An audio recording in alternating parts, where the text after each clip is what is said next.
السلام عليكم، اهلا وسهلا ومرحبا بكم بمحبين وانصار شبيبه القبائل.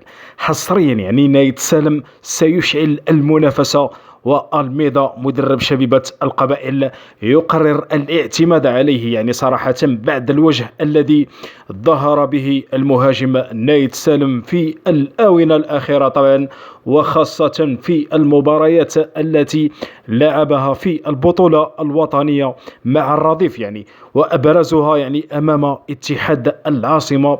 فإن المنافسة ستشتعل أكثر في الأيام القليلة إن شاء الله بين مهاجمي الكناري، بعد أن قرر الميضا مدرب شبيبة القبائل الاعتماد عليه، بما أنهم يستحقون الحصول على فرصتهم كاملة وثقة الأنصار والإدارة والمدربين. صراحة لم تأتهم صدفة كهذه، حتى ماتوتي يملك إمكانيات كبيرة ويستحق فرصته، ومن الضروري الحديث عن مهاجم آخر يستحق فرصته بشكل كلي، وهو الجابوني ماتوتي، الذي لا يمكن أن نغفل إمكانيته الكبيرة في الخط الأمامي، حيث أن الإمكانيات التي يحوزها بإمكانها أن تفيد الشبيبة بشكل كبير في المواعيد القادمة.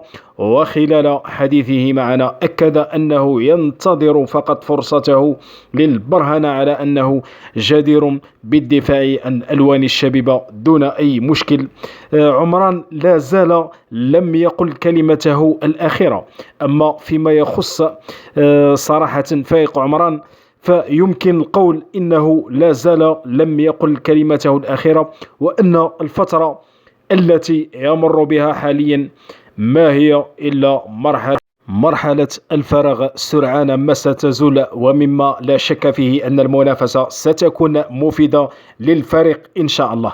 فقط أنتم صراحة كأنصار شبيبة القبائل خليونا الآراء تاعكم، لكم الحكم في التعليقات كذلك.